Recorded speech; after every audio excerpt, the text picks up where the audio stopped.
గురుర్బ్రహ్మ గురుర్విష్ణు గురుర్దేవో మహేశ్వర గురు సాక్షాత్ పరబ్రహ్మ తస్మై శ్రీ గురవే నమః. శ్రీ దక్షిణామూర్తి సమారంభాం శ్రీ శివరామదీక్షిత మధ్యమాం శ్రీ బృహానార్య పర్యంతం వందే శ్రీ గురు పరంపరాం. దయతల సద్గురు ప్రో మహారాజ్కు. ఈరోజు ఉల్లోజు చంద్రమౌళి రాజయోగిందుల వారి యొక్క గృహమందు మరి గురు పూజా కార్యక్రమం నిర్వహించడం జరిగింది. ఈ కార్యక్రమానికి మరి వీరాచారి గురువు గారు మరి ఆహ్వానించారు, తెలియజేశారు. నాకు అంత పరిచయం లేదు, వారు చెప్పారు, వచ్చా. చాలా సంతోషం అనిపించింది. ఎందుకంటే పూజ చేసేప్పుడు ఎంతో చైతన్యం ఇక్కడ గురుశక్తి తరంగాలు ప్రసరించినట్లు నాకు అనిపించింది.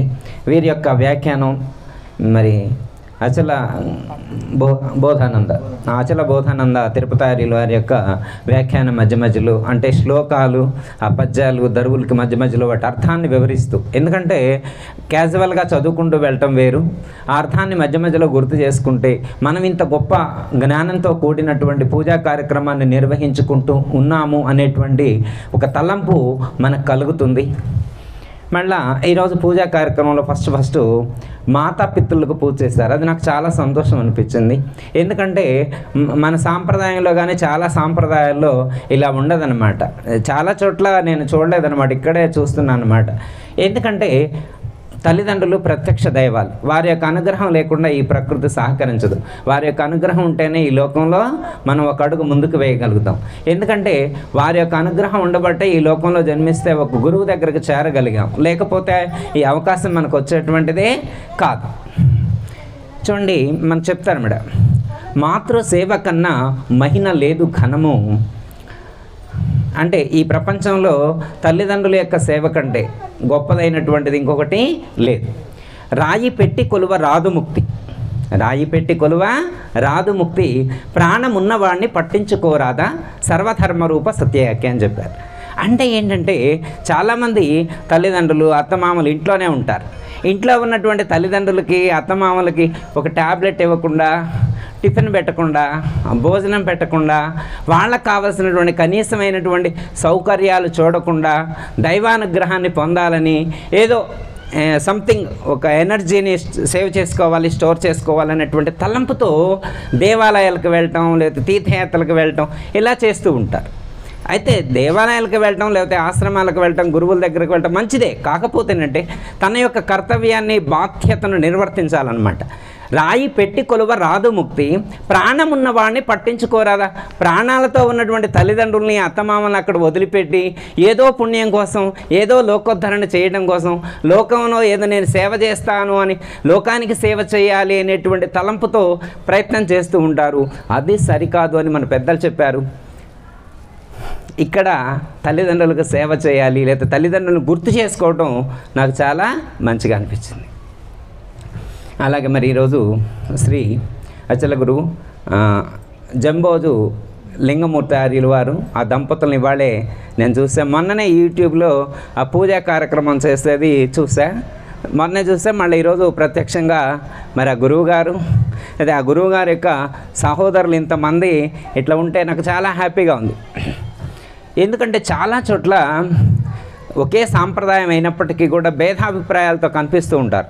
ఇక్కడ అంతా అన్యోన్యతగా, అంత ఎక్కడ కూడా తేడా లేకుండా ఒకే గురువు యొక్క శిష్యులు ఒకే ఒక యూనిటీగా ఉండటం అనేటువంటిది చాలా గొప్ప విషయం. గురువుగారు 12 గురువులు 12 మందిని గురువులను చేశారని చెప్పారు. మరి అలా గురువుగారు నిర్ణయం తీసుకొని 12 మందిని చేస్తే ఆ 12 గురువులు అందరూ కూడా అలాంటి గొప్ప స్థితిలో ఉన్నారు. చాలా సంతోషం. మరి మొట్టమొదటి ఈ యొక్క కార్యక్రమానికి ప్రథమ ఉపన్యాసకులు చాలా చక్కగా వివరించారు వాక్కు యొక్క గొప్పదనాన్ని గురించి. వాక్కు అనేటువంటిది కమ్యూనికేషన్. అంటే ఈ ప్రపంచంలో ఒక విషయాన్ని వేరే వాళ్ళకు తెలియచేయాలంటే ఒక మానవ ప్రాణి తప్ప ఈ ప్రపంచంలో ఇంకో ప్రాణికి సాధ్యం కాదు. సపోజ్ ఒక పిల్లి ఉందనుకోండి, దానికి ఆకలి అవుతుందని ఇంకో ప్రాణికి చెప్పలేదు. ఒక కుక్క ఉందనుకోండి, దానికి కడుపు నొప్పి వస్తే ఇంకో ప్రాణికి చెప్పలేదు. ఒక కాలు నొప్పి వచ్చిందనుకోండి, ఒక ఆవు ఇంకొక ప్రాణికి చెప్పలేదు. ఒక మనిషి మాత్రమే తన యొక్క ప్రాబ్లంని ఇంకొకరికి చేరవేసేటువంటి అవకాశం ఉంది, అది వాక్కు ద్వారా. వాక్కు అనేటువంటి మాధ్యమం లేకపోతే, మాట్లాడటం లేకపోతే ఈ ప్రపంచంలో ఉన్నటువంటి మిగతా మూగ ప్రాణులకి మనకి ఏమాత్రం కూడా డిఫరెన్స్ ఉండదు. మరి ఆ వాక్కే ఒక మనిషిని పునీతుడిని చేస్తుంది, ఒక మనిషిని గొప్పవాణ్ణి చేస్తుంది, ఒక మనిషిని రాక్షసుని కూడా చేస్తుంది. అంటే వాక్కు యొక్క గొప్పదనం అంత అద్భుతంగా ఉంటుంది. చాలా చక్కగా వివరించారు. మరి నేను ఈ కార్యక్రమానికి వచ్చినందుకు మరి గౌరవంగా అధ్యక్ష స్థానంలో వారు కూర్చోబెట్టారు. అది గురువుగారి యొక్క అనుగ్రహం. కాకపోతే నాకు వేరే పని ఉన్న కారణం చేత వచ్చినందుకు 4 మాటలు ఆ గురుమూర్తి యొక్క అనుగ్రహంతో తెలియచేసేటువంటి ప్రయత్నం చేస్తాను.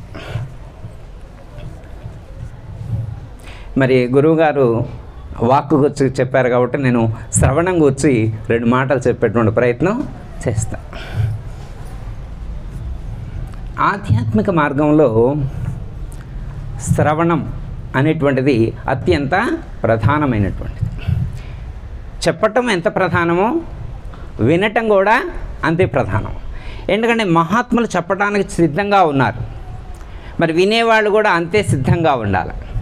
ఎందుకంటే మహాత్ములు వెదజల్లినటువంటి జ్ఞాన రత్నాలను అందుకునేటువంటి ఆ శిష్య గణం ఉన్నప్పుడు మాత్రమే, ఆ భక్తులు ఉన్నప్పుడు మాత్రమే వారు చెప్పినటువంటి ఆ జ్ఞానానికి ఓ సార్థకత అనేటువంటిది చేకూరుతుంది. సనాతన కాలం నుండి కూడా మన పూర్వీకులైనటువంటి సద్గురువులందరూ కూడా, మన అచల పరిపూర్ణ సాంప్రదాయంలో ఉన్నటువంటి సద్గురువులందరూ కూడా ఆయా కాలాలకు అనుగుణంగా చాలా చక్కటి జ్ఞానాన్ని మనకు అందించడం అనేటువంటిది జరిగింది. ఆ యొక్క జ్ఞానాన్ని అందుకొని మనం సందర్భోచితంగా గుర్తు చేసుకుంటూ మన యొక్క దైనందిన జీవన విధానంలో అనుసంధానం చేసుకుంటూ ఆచరించడం అనేటువంటిది జరుగుతుంది.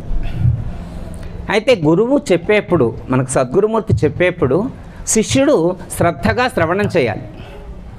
అంటారే కాన్సన్ట్రేట్గా, ఏకాగ్రతగా మనం శ్రవణం చేయాలి. ఎందుకంటే అంత శ్రద్ధగా మనం శ్రవణం చేయకపోతే తర్వాత ఇంటికి పోయిన తర్వాత వారు ఏం చెప్పారో మనకు అర్థం కాదు. ఒకవేళ గురువు సశరీరంతో ఉన్నారనుకోమ్మా, మళ్ళీ ఫోన్ చేసి అడగొచ్చు వచ్చైన తర్వాత. ఒకవేళ గురువు సశరీరంతో లేకపోతే ఇంకెవరిని అడిగి తెలుసుకోవాలా?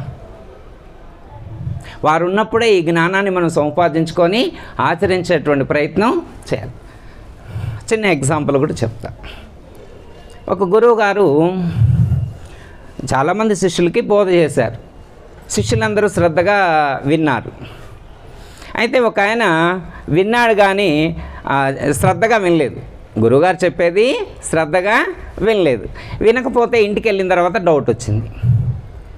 సరే గురువుగారి దగ్గరికి వెళ్ళి మళ్ళీ కనుక్కుందాం అనుకునే లోపల గురువుగారు పరంపదించారు. మళ్ళీ గురువుగారిని అడగడానికి కుదరలేదు. కొన్ని రోజులు అయిన తర్వాత బాగా ఆలోచిస్తున్న గురువుగారు చెప్పింది ఏం చేయాలి ఇట్లా ఒక చోట ఉపన్యాసం చెప్తుంటే విన్నాడు. విడిచిపెట్టాలన్నారు అని అర్థమైంది. ఏమర్థమైంది ఆయనకి? గురువుగారు చెప్పిందండి విడిచిపెట్టాలి అన్నారు. అయితే ఏమి విడిచిపెట్టాలన్నారు అని గుర్తు చేసుకున్నాడు. అహాన్ని విడిచిపెట్టాలి అని గుర్తుకొచ్చింది. మళ్ళీ గురువుగారు ఏమన్నారు? అహాన్ని విడిచిపెట్టాలి అన్నారు. పక్కన ఒకళ్ళు ఉంటే ఏమండి మా గురువుగారు అహాన్ని విడిచిపెట్టాలని చెప్పారు, నాకు ఇప్పుడు గుర్తుకొచ్చింది. ఇన్ని రోజుల తర్వాత ఈ సభకు వస్తే ఇంతమంది మాట్లాడుకుంటుంటే నాకు గుర్తుకొచ్చింది. కానీ ఇంతకీ అహాన్ని విడిచిపెట్టాలన్నారు కానీ అది ఏ ఊళ్ళో విడిచిపెట్టాలో చెప్పలేదు అన్నాడు. మా గురువుగారు అహాన్ అయితే విడిచిపెట్టాలన్నారు కానీ దాన్ని ఏ ఊళ్ళో విడిచిపెట్టాలో అది చెప్పలేదు, అందుకే వెతుకుతున్నా అన్నాడు.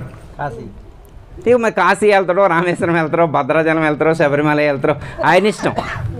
అంటే ఏమాత్రం ఈయన అర్థం కాల. అహం అంటే ఏంటి, అహాన్ని ఎక్కడ విడిచిపెట్టాలి, ఎక్కడ విడిచిపెడతాం, అహాన్ని ఎక్కడ విడిచిపెడతాం అట్లా. అందుకే వినేప్పుడు శ్రద్ధ కావాలి.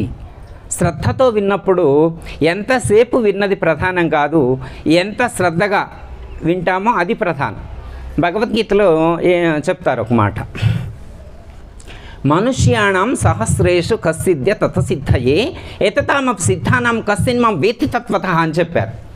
అంటే ఏంటంటే చాలామంది వేల మంది కార్యక్రమాలకు వెళ్తూ ఉంటారు, వేలాది మంది కార్యక్రమాలకు వెళ్తారు. ఆ వెళ్ళినటువంటి వాళ్ళందరూ ఆ స్థితిని పొందుతారా, ఆ సిద్ధి పొందుతారా? పొందరు. ఏ ఒక్కనొకరు మాత్రమే ఆ స్థితిని పొందుతారు, మిగతా వాళ్ళందరూ పొందరు. ఎగ్జాంపుల్ ఒకటి చెప్పారు. ఒక చెట్టుకి, మామిడి చెట్టుకి తరుణంలో పూత బాగా వచ్చింది. మామిడి చెట్టుకి పూత బాగా వచ్చింది. కానీ చూస్తే అనుకున్నారు ఈ పూత ఎంత వచ్చింది, ఈ మొత్తం పండితే ఈ చెట్టు ఆగుద్దా, కొమ్మలన్నీ ఇరిగిపడతాయి అనుకున్నారు. ఆ పూతను చూసిన వాళ్ళందరూ కొమ్మలన్నీ ఇరిగిపడతాయి అన్నారు. కొన్ని రోజులు అయిన తర్వాత ఒక గాలి వచ్చింది. చిన్న గాలికే మొత్తం ఊడిపోయింది. అక్కడ కొంచెం ఉంది. తర్వాత ఒక పెద్ద తుఫాన్ వచ్చింది. తుఫానికి కూడా చాలా పోయింది. ఇక అక్కడ కొద్దిగా అక్కడ పిందెలు అప్పుడు కొంత పోయింది, కాయలు అప్పుడు కొంత పోయింది. ఇక పండ్లు అయ్యేసరికి ఏ కాసినో ఉన్నాయి, అక్కడోటి ఉన్నాయి. అవి ఎందుకు పండినాయి అంటే ఎన్ని ఉపద్రవాలు వచ్చినప్పటికీ కూడా, ఎన్ని గాలి దుమ్ములు వచ్చినా, ఎన్ని తుఫాన్లు వచ్చినా కానీ చెదిరిపోకుండా గట్టిగా ఆ కొమ్మను పట్టుకొని, ఏ పూత అయితే ఆ చెట్టును గట్టిగా పట్టుకొనుందో ఆ పూత పండుగ మారింది. అలాగే మనం కూడా ఎన్ని ఉపద్రవాలు వచ్చినా, ఎన్ని కష్టాలు వచ్చినా, ఎన్ని ఇబ్బందులు వచ్చినా కానీ ఆ పట్టుకున్నటువంటి గురు పాదాన్ని విడిచిపెట్టకుండా వారు చెప్పినటువంటి మార్గంలో, వారు చెప్పినటువంటి జ్ఞానాన్ని లోపల హృదయంలో నిలుపుకొని ఆ పద్ధతిగా అడుగులు వేస్తే ఖచ్చితంగా మనం కూడా లక్ష్యాన్ని చేరుకుంటాం. ఆ పట్టు విడిచిపెడితే ఏమాత్రం కూడా ఉపయోగం ఉండదు. అందుకే ఇంకోటి వినే దాంట్లో కూడా ఏమని చెప్పారంటే, సద్గురుమూర్తి చెప్పింది చెప్పినట్లుగా వినాలంట. వారు చెప్పింది చెప్పినట్లుగా వినాలి అంటే ఏంటి అర్థం అంటే, వారు ఏ ఉద్దేశంతో చెప్తున్నారో, వారు ఏ లక్ష్యాన్ని సూచించేట్లుగా వాక్యాన్ని అందిస్తున్నారో ఆ అర్థాన్ని, ఆ భావాన్ని మనం స్ఫురింప చేసుకొని వినేటువంటి సామర్థ్యాన్ని మనం పెంపొందింప చేసుకోవాలి. మనకి నవవిధ భక్తి మార్గాలు చెప్తారు మామూలుగా. అద్వైతంలో కానీ లేకపోతే భక్తి మార్గంలో కానీ, భాగవతంలోనైతే నవవిధ భక్తి మార్గాలు చెప్తారు. ఆ నవవిధ భక్తి మార్గాల్లో కూడా శ్రవణానికి ఫస్ట్ ప్రియారిటీ ఇచ్చారు. ఏమండి భక్తి మార్గాల్లో అంటే శ్రవణానికి ప్రియారిటీ ఇచ్చారు, మనకు అవసరమా, మనకి శ్రవణం అంత అవసరమా అని మనం అనుకోవద్దు. ఎందుకంటే శ్రవణం అనేటువంటిది మనకి కూడా ముఖ్యమే. సద్గురుమూర్తి చెప్పింది వినటం అనేటువంటిది మనకు కూడా ముఖ్యమే. వినటం ఎంత ప్రయోజనాన్ని కలిగిస్తుంది అనేటువంటి దానికి 2 ఎగ్జాంపుల్స్ చెప్తాను. సపోజ్ ఉదాహరణకి మన పిల్లలందరూ స్కూల్స్కి, కాలేజీలకు వెళ్తుంటారు కమ్మా. ఒక్కొక్కళ్ళకి ఫీజు ఎంత ఉంటుంది? ఇప్పుడైతే లక్షల్లోనే ఉంది. వీళ్ళు ఏం చేయాలి? కాలేజీకి వెళ్ళి వింటమే. మన పిల్లవాడు వినటం కోసం ఎంత ఫీజు కడుతున్నాం?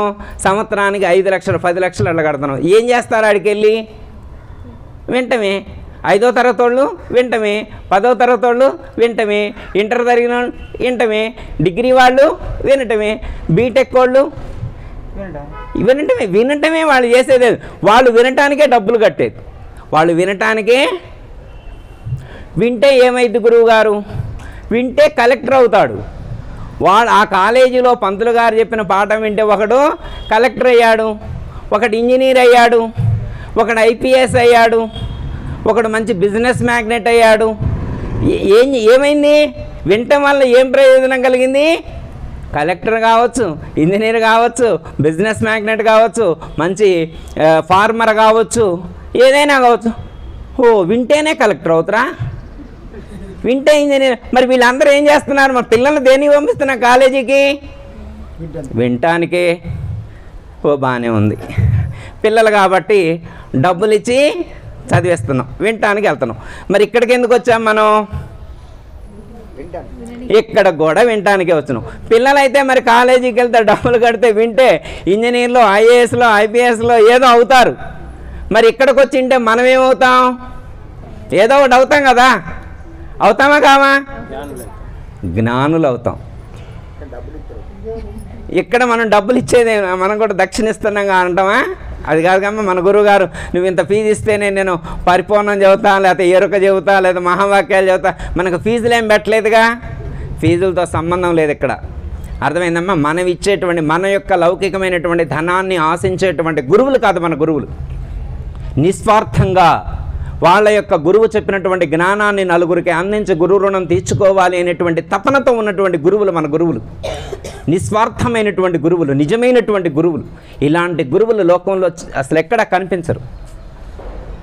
అర్థమైందమ్మా? ఇక్కడికి వచ్చి ఈ సద్గురువులు చెప్పేటువంటిది వింటే మనకు జన్మరహితం అవుతుంది. అర్థమైందమ్మా? జన్మరహితం కావడం కోసం మనం వింటున్నాం. జన్మరహితం కావడం కోసం వింటున్నాం. అయితే విన్నోళ్ళందరికీ జన్మరహితం అవుతుందా? మరి కాలేజీకి వెళ్ళిన వాళ్ళందరూ ఐఏఎస్లు అవుతారా? కాలేజీకి వెళ్ళిన వాళ్ళందరూ ఎట్లా ఐఏఎస్లు గారో గురువుగారి దగ్గరకు వచ్చి విన్నోళ్ళందరూ కూడా జన్మరహిత స్థితిని పొందరు. ఎవరు పొందుతారు? ఎవరు ఆ స్థితిని పొందుతారు అంటే ఎవరైతే సద్గురుమూర్తి చెప్పినటువంటి పద్ధతిగా తూచా తప్పకుండా ఆచరిస్తారో. వినటం ప్రధానం కాదు, విన్నది విన్నట్లుగా ఆచరించగలగాలి. ఆచరణ కుదరాలి, గురి కుదరాల. ఎవరికైతే గురి కుదిరి ఎవరైతే ఆచరణ కలిగి ఉంటారో వాళ్ళు మాత్రమే ఆ స్థితిని పొందుతారు తప్ప అన్యులు పొందలేరు. గురువుకి ఎంత దగ్గరలో ఉన్నామంటే గురువుకి దగ్గరగా ఉండాలంటే గురువుగారి ఇంటి పక్కన అద్దెకి తీసుకొని ఉంటాం కాదు. గురువుగారింటికి దగ్గర అద్దెకి తీసుకొని ఉంటే గురువుకి దగ్గర ఉన్నట్లమ్మా కాదు. గురువు యొక్క వాక్యానికి దగ్గరగా ఉండాలి, గురువు చెప్పినటువంటి జ్ఞానానికి దగ్గరగా ఉండాలి. అది దగ్గరగా ఉంటాం. అంతేగాని గురువుగారింటి పక్కన అద్దెకున్నంత మాత్రాన ఒరిగేదేమీ ఉండదు. గురువు ఎక్కడ ఉండాలా? హృదయంలో ఉండాలి. గురువు చెప్పినటువంటి వాక్యం మన హృదయంలో నిలుపుకొని ప్రతి క్షణం కూడా మన యొక్క దైనందిన జీవన విధానంలో గురువు గారు చెప్పినటువంటి మాట గుర్తుకు రావాలా, వారి యొక్క ఆచరణ గుర్తుకు రావాలా. సపోజ్ ఉదాహరణకి మనం చాలామంది సెలబ్రిటీలు ఉంటారన్నమాట, నేను చూస్తూ ఉంటాను అన్నమాట. వాళ్ళు సెలబ్రిటీలు డేట్ ఆఫ్ బర్త్ చెప్తారు. సెలబ్రిటీల డేట్ ఆఫ్ బర్త్, గురువుగారి డేట్ ఆఫ్ బర్త్ ఎంతమంది చెబుతారు? సెలబ్రిటీలు టెండూల్కర్ డేట్ ఆఫ్ బర్త్ నీకెందుకు? నీ జన్మ తరింపజేసినటువంటి గురువు ఈ లోకంలో అవతరించారు అంటే నన్ను ఉద్ధరించడం కోసమే కదా అవతరించి. ఆ మహాత్ముడు ఎప్పుడు ఈ లోకంలోకి ప్రవేశించారనేటువంటిది గుర్తుంచుకోవాల్సినటువంటి అవసరం మనకుంటుంది. ఎందుకంటే మన కోసమే వచ్చారు గురువు, మనల్ని తరింపచేయడం కోసమే వచ్చారు. మనల్ని తరింపచేయడం కోసమే వారు ఈ జ్ఞానాన్ని మనకు ఉపదేశిస్తున్నారంటే మనం శ్రద్ధగా శ్రవణం చేయాలి. భాగవత కృష్ణేశ్వరులు వారు చెప్తారమ్మ, వినేదానికి సంబంధించి 2 కందార్థాలు చెప్పి ఆ 2 కందార్థాలు ఉదహరించి క్లోజ్ చేస్తాం. ఈ యొక్క జ్ఞానాన్ని ఎవరికి పడితే వాళ్ళకి చెప్పకూడదు. గురువుగారు ఉన్నారనుకో, ఇప్పుడు నాకు వేదాంతం వచ్చని చెప్పి మైక్ పట్టుకొని రోడ్డు మీద తిరుగుకుంటూ నేను చెప్పానుకో, వింటారా? పరిపూర్ణం చాలా గొప్పది, శివరామ దీక్షితాచల గురు సాంప్రదాయం శ్రేష్టమైనటువంటిది, ఇది తప్ప మరొకటి లేదు, ఇది జన్మరహితాన్ని కలిగిస్తుంది, రండి వినండి తరించండి అని సెంటర్లో ఈ సెంటర్లో ఆ సెంటర్లో మీటింగులు పెట్టి చెప్తే వింటారా? మరి మంచిది కాదా సిద్ధాంతం? మరి ఇంత గొప్పదైన ప్రపంచంలో ఇంతకంటే శ్రేష్టమైనటువంటిది కానీ గొప్పది కానీ ఇంకో సిద్ధాంతం లేదు, ఇంతకంటే గొప్పది మరొకటి లేదు. మరి ఇంత గొప్పదైనటువంటి సిద్ధాంతాన్ని వినడానికి ఎవరు ముందుకు రావట్లేదు. ఎంతమంది ఉన్నాం? అదే ఎవరన్నా ఒక్క పెద్ద వీళ్ళు ఉంటారు కదా, కొంచెం గడ్డం ఎక్కువ పెంచుకొని కాషాయ వస్త్రాలు పెట్టుకొని అలంకరణ కలిగి ఉన్నటువంటి మహాత్ములు వస్తే కిక్కిరిసిపోతాయి, మైదానాలన్నీ కిక్కిరిసిపోతాయి. మరి చంద్రమౌళి గురువుగారు ఉపన్యాసాలు ఇక్కడ పెట్టించారంటే ఏరి ఈ పక్కింటి వాళ్ళే రారు, అటు పక్కింటి వాళ్ళు రారు. ఎందుకు? మరి ఇది సిద్ధాంతం గొప్పది కాదా? ఇక్కడ చెప్పే జ్ఞానం గొప్పది కాదా? ఇంతకంటే గొప్పది మరొకటి లేదు కదా. అందుకే మన గురువుగారు ఏమని చెప్పారంటే, నాయన ఇది ఎవరికి పడితే వాళ్ళకి చెప్పేటువంటిది కాదు, ఇది వినటానికి కూడా ఒక అర్హత ఉండాలి. అర్హత లేనటువంటి వాడికి చెబితే వాడు వినిపించుకోడు.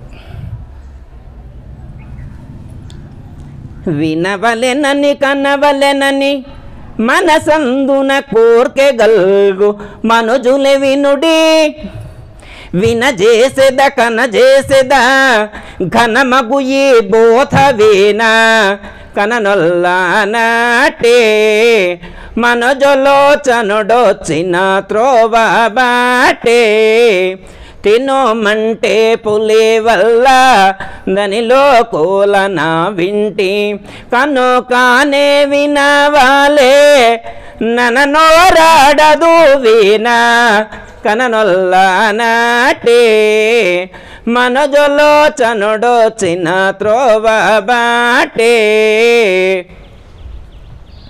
ఏమని చెప్పారు? వినవలెనని కనవలెనని మనసందున కోర్కెగల్గు మనుజులే వినుడి, వినజేసేదా కనజేస్తా. ఎవరికి చెప్పారు? వినాలనేటువంటి కాన్సన్ట్రేషన్, శ్రద్ధ, ఆసక్తి ఎవరికి ఉంటే వాళ్ళు రండి, వాళ్ళకి చెప్తా.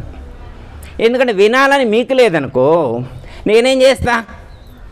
భగవద్గీతలో కూడా 18వ అధ్యాయంలో పరమాత్మ ఇదంతే నా తపస్కాయ నా భక్తాయ నా కదాచన నా శుశ్రూషం వేవాచం నచమేం యోభ్య సూయతే అని చెప్పారు. అంటే నాయన ఇది భాగవత కృష్ణదేశకుల వారు చెప్పింది, శ్రీకృష్ణ పరమాత్మ చెప్పింది ఒకటే, ఎవరికి పడితే వాళ్ళకి చెప్పేది కాదు.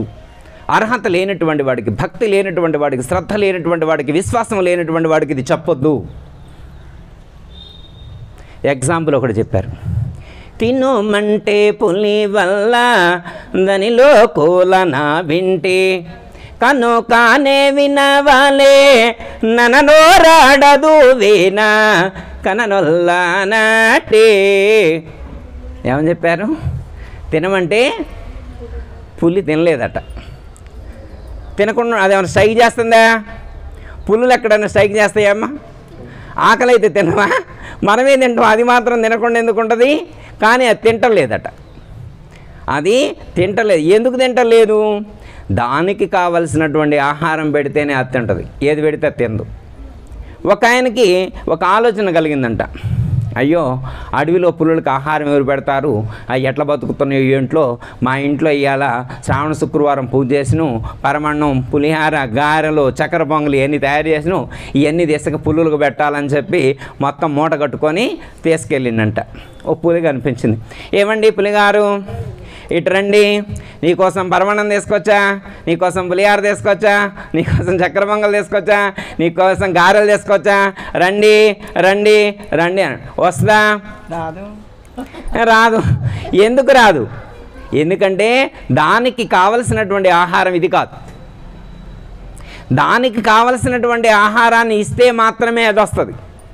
అలాగే మనం కూడా ఈ యొక్క జ్ఞానాన్ని కూడా ఎవరికి చెప్తే వాళ్ళు వినరు. ఎందుకంటే లౌకికమైనటువంటి విషయ సుఖాలకు మగ్నత చెందినటువంటి విషయేంద్రియాలతో కూడి ఉన్నటువంటి మనస్సు ఈ యొక్క జ్ఞానాన్ని వినటానికి అర్హత పొందదు. ఏ మనసు అయితే విషయ సుఖాల పట్ల ఆసక్తిని తగ్గించుకొని గురువు చెప్పేటువంటి జ్ఞానాన్ని వినాలి అనేటువంటి తపనతో, జన్మరహితాన్ని పొందాలి అనేటువంటి తపనతో ఏ మనసు అయితే ఉంటుందో ఆ మనస్సు మాత్రమే గురువు యొక్క పాదాన్ని చేరుతుంది, గురువు యొక్క వాక్యాన్ని శ్రవణం చేస్తుంది. వాళ్ళు మాత్రమే ఆ స్థితిని పొందుతారు. ఇంకొక మాట చెప్తాను. విననేర్చి చెప్పనేర్చిన మనుజులకే ఈ బోధలోని మర్మము తెలుసున్. విని చెప్పనేరకుండిన మనుజులు ఈ బోధలోని మర్మ మెరిగేరా. దీనందుండే ధర్మ మెరిగేరా.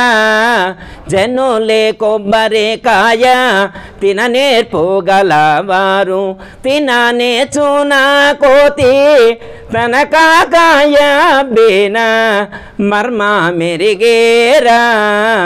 దీనందుండే ధర్మ మెరిగేరా. ఇక్కడ ఏమంటున్నారంటే వినటంలో నేర్పు రావాలి. వినటంలో ఏం రావాలా? నేర్పు రావాలి. అది వినటం కూడా రాదా మాకు? ఏం గురువుగారు మాకు వినటం కూడా రాదా? మాకెంత ఏజ్ అనుకుంటున్నారు? 50 ఏళ్ళు, 60 ఏళ్ళు, 80కి వచ్చింది. 80కి వచ్చినా మమ్మల్ని మళ్ళీ ఇంకా వినటం నేర్చుకోమంటున్నారా? వినటం రాదా మాకు? ఓ గురువుగారు మీకు తెలియదు అనుకుంటా, మా పక్కింటామా గంట సేపు 2 గంటలు ఉపన్యాసం చెప్పినా నా చెవుకు చిల్లు కూడా పడలా. నాకు ఎంత వినటం వచ్చో మీరు ఆలోచించనండి. అదేనమ్మా వినటం రావడం అంటే వినటం బాగానే వచ్చినట్టుగా. అది వింటామా? ఇప్పుడు వినటంలో నేర్పేంటి? విననేర్చి అంటే వినటం కూడా నేర్చుకోవాలట. ఇదేంటండి వినటం నేర్చుకోవటం ఏంటంటే వినటం కూడా మనకి రాదా? ఎవరికైతే వినటంలో నైపుణ్యం వస్తుందో వాళ్ళు చెప్పే దాంట్లో కూడా నైపుణ్యాన్ని ప్రదర్శించగలుగుతారు. ఎట్లా వింటారు అంటే 1000 మంది ఉన్నా కానీ 1000 మంది వాళ్ళ యొక్క మాటలు మాట్లాడుతున్నప్పటికీ కూడా గురువు చెప్పేటువంటి వాక్యం మాత్రమే వినిపించాలి. అర్థమైందమ్మా? ఎప్పుడు వింటాం మనం అంత శ్రద్ధగా? ఎప్పుడు వింటాం? సపోజ్ ఉదాహరణకి ఆవిడకి మోకాళ్ళ నొప్పులు వచ్చినాయి, ఎన్ని హాస్పిటల్స్ తిరిగినా తగ్గలేదు. ఒకచోట ఒక డాక్టర్ గారు మీటింగ్ పెట్టారు. దేనికి? మోకాళ్ళ నొప్పులు ఎలా తగ్గుతాయి అనేటువంటిది ఎక్స్ప్లెయిన్ చేయడానికి మీటింగ్ పెట్టారు. చుట్టూ చాలామంది జనం ఉన్నారు. అందరూ మాట్లాడుతూ ఉన్నారు. మాట్లాడుతున్నారు. ఇప్పుడు మోకాళ్ళ నొప్పులు వచ్చినా ఏం చేస్తుంది? వాళ్ళ చుట్టూ ఉన్నటువంటి వాళ్ళు చెప్పేయంటదా, ఆ స్టేజీ మీద చెప్పే అయింది ఉంటుందా? వీళ్ళందరూ మాట్లాడుకుంటుండే ఏం చేస్తుంటే పిన్నామ ఆగవే ఆయన చెప్తుండే నిందా మోకాళ్ళ నొప్పులకు చిన్నామే అంటది. అవునా కదా? ఎందుకంటే శ్రద్ధ వీళ్ళు మాట్లాడే దాని మీద, ఎందుకంటే తనకి ప్రాబ్లం ఉంది కాబట్టి, తనకి ఇబ్బంది ఉంది కాబట్టి, మోకాళ్ళ నొప్పి తనకు ఉంది కాబట్టి, తను ఫేస్ చేస్తూ ఉంది కాబట్టి, మోకాళ్ళ నొప్పి తగ్గడానికి ఆయన ఉపాయం చెప్తున్నాడు కాబట్టి వీళ్ళు ఆగలేదనుకో ఏం చేస్తారు? వీళ్ళు ఆగకపోతే తనే అక్కడి నుంచి లేసొచ్చి స్టేజీ దగ్గర నిల్చొని మరీ ఉంటుంది. ఎందుకు? తనకి మోకాళ్ళ నొప్పి తగ్గాల, అది ప్రధానం. తనకి మోకాళ్ళ నొప్పి తగ్గడం ప్రధానం. అవునా కదమ్మా? అంటే తనకు ఉపయోగపడింది అనుకుంటే చుట్టూ ఉన్నటువంటి వాళ్ళని కూడా విడిచిపెట్టి అక్కడ కూర్చుంటుంది, దగ్గరకు వచ్చి వింటుంది. వినటంలో శ్రద్ధ చూపెట్టడం అంటే అది. అదే గురువుగారు ఉపన్యాసం చదువుతున్నారనుకో అమ్మ, వెనకెవరన్నా ఉపన్యాసం మాట్లాడుకుంటూ ఉన్నానుకో, పిన్నాం ఈ చీర ఎప్పుడు కొన్నావు, ఈ నగలు ఎప్పుడు కొన్నావు, నెక్లెస్ నాకు చూపెట్టలేదు కానీ అన్నదనుకో, ఉండవే అమ్మాయి నాకు జన్మరహితం కావాలా, నేను ముందుకు పోయి ఉంటా అని వచ్చి ముందు కూర్చుంటావా? ఎంతమంది ఉన్నారు అలా ముందు వచ్చి కూర్చునేవాళ్ళు? అంటే మనం కాదు, లోకం సంగతి చెప్తున్నాం. మీరందరూ మంచి జ్ఞానులు, అలా ఉండరని నేను అనుకుంటున్నా. ఓకే, అంటే అంత శ్రద్ధ, అంత ఏకాగ్రత మనకు ఉండాలి. చాలామంది చూడండి అమ్మా, బస్సు ఎక్కుతారు. ఎక్కిన తర్వాత అటు ఇటు చూస్తూ ఉంటారన్నమాట. అక్కడో సీటు ఖాళీ ఉంది. ఈయన జర్నీ చేసేదానిసేపు 15 నిమిషాలు జర్నీ చేయాలి. 15 నిమిషాలు జర్నీ చేసిన పక్కన అక్కడే సీట్ ఉంది, కూర్చోవచ్చు కదా, కూర్చోడు. అంటే 15 నిమిషాలు జర్నీ చేయడానికి ఏ సీట్లో కూర్చోవాలి, ఎవరి పక్కన కూర్చోవాలి అనేటువంటి క్యాలిక్యులేషన్. అక్కడైతే బాగానే ఉంది, కొద్దిగా బొట్టు పెట్టుకొని ఉంది, పర్వాలేదేమో, బాగానే ఉంటుందని చెప్పి అక్కడ కూర్చో. అర్థమైంది? నెక్స్ట్ ఇక ఆశ్రమానికి వెళ్తారు, లేదా దేవాలయానికి వెళ్తారు, చూస్తారు మా పెన్నాం ఏడుంది, పెన్నాం పక్కనే కూర్చోవాలి. ఆల్రెడీ పెన్నాం పక్కన ప్లేస్ లేదు, పొయ్యి కూడా జరగమ్మా, కొద్ది జరుగు అని కూర్చో. ఉండేది అంతసేపు, గంట సేపు. పెన్నాం కోసం వచ్చింది, గురువుగారి కోసమా? మనకి ఎవరితో పని? గురువుగారితో పని. ఎక్కడ కూర్చుంటే ఏంటి అంటే, ఒక గంట సేపు ఆశ్రమంలో కూర్చోవడానికో దేవాలయంలో కూర్చోవడానికి కూడా ఒక ప్లేస్ సెలెక్ట్ చేసుకుంటాం కదా. అంటే మన ఏకాగ్రత, మన శ్రద్ధ దేని మీద ఉంది? వినేదాని మీదే ఉందా? గురువు చెప్పేటువంటి విషయమనందే ఉందా? వేరే ఎక్కడైనా మనం ఆలోచిస్తూ ఉన్నామా? దేనికోసమైనా మనం ప్రయత్నం చేస్తూ ఉన్నామా అనేటువంటిది చెక్ చేసుకోవాల్సినటువంటి ఆవశ్యకత మనకుంది.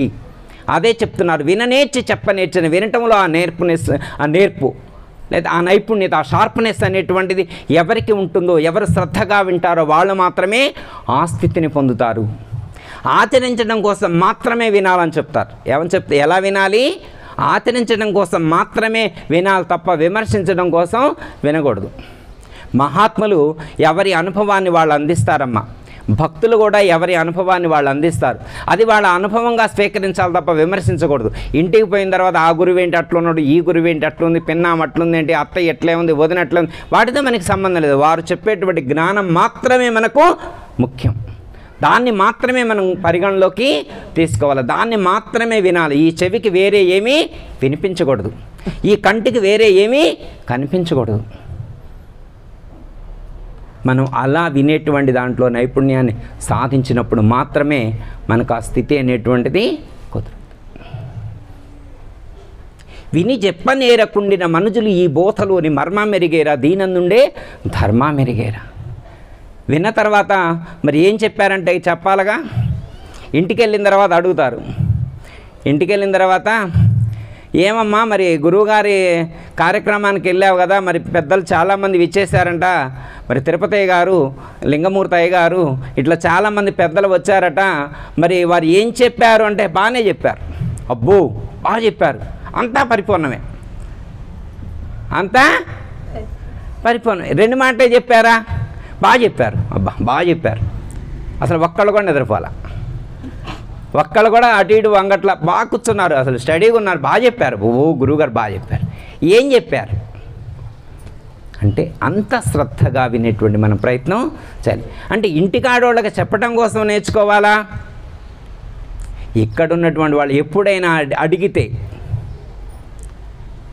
అర్థమైందమ్మా, అందులో ఉండేటువంటి మర్మాన్ని, అందులో ఉండేటువంటి రహస్యాన్ని మనం గుర్తెరిగేటువంటి ప్రయత్నం చేయాలి. అర్థమైందమ్మా? వారు చెప్పేటువంటి ధర్మాలు ఏవైతే ఉన్నాయో ఆ ధర్మాలను కూడా మనం పట్టుకునేటువంటి ప్రయత్నం చేయాలి. ధర్మాలు వారు ఎలా ఆచరిస్తున్నారు, వారు ఎలాంటి మర్మాలు, ఎలాంటి రహస్యాలు మనకు బోధ చేస్తున్నారు అనేటువంటి దాన్ని గుర్తెరిగేటువంటి ప్రయత్నం మనం చేయాలి. అర్థమైందమ్మా? అది మనం ప్రయత్నం చేయలేదనుకోమ్మా, ఇంకేం ఉపయోగం ఇక్కడికి వచ్చి? జన్నులే కొబ్బరికాయ తిననేర్పుగలవారు, తిననేచునా కోతి తనకాయ బీన మర్మ మెరిగేరా, దీనదుండే ధర్మ మెరిగేరా.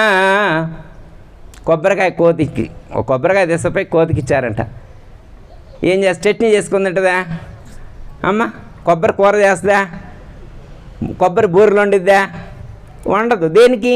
దానికి తెలియదు కొబ్బరికాయని ఏం చేయాలి అనేటువంటి నాలెడ్జ్ కోతికి లేదు. అదే మనకిస్తే తెల్లారిపాటికి చట్నీ చేయం, చేస్తామా లేదా?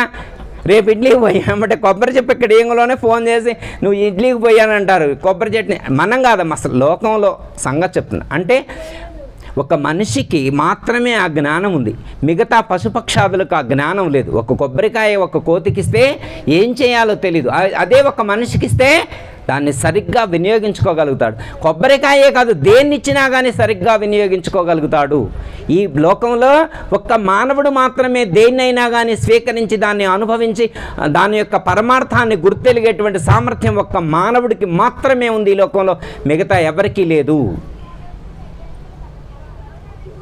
అయితే అందరూ మానవులైనప్పటికీ కూడా ఒక జ్ఞానంతో కూడి ఉన్నటువంటి మానవ జన్మ ఇంకా శ్రేష్టమైనటువంటిది అన్నారు. మానవ జన్మే శ్రేష్టమన్నారు. జన్మ జన్మల పుణ్యవశమైన జన్మకొచ్చితి గురువర, అనేక జన్మల్లో చేసినటువంటి పుణ్యం ఫలిస్తేనే మనం మానవ జన్మను పొందుతాం. కానీ ఇక్కడ ఇంకేమని చెప్తున్నారంటే, దుర్లభం మానుషం దేహం వివేకం అతి దుర్లభం. వివేకంతో కూడినటువంటి జన్మ, వివేకంతో కూడినటువంటి మనం చాలా గొప్పవాళ్ళం. మనకున్నటువంటి వివేకం ఏంటి? మనకున్నటువంటి వివేకం ఏంటి అంటే గురువును చేర్చింది, ఒక మంచి సద్గురువుని చేర్చింది. అదే మన అదృష్టం. మరి మిగతా అందరు చేరారా? అందరూ మనుషులే.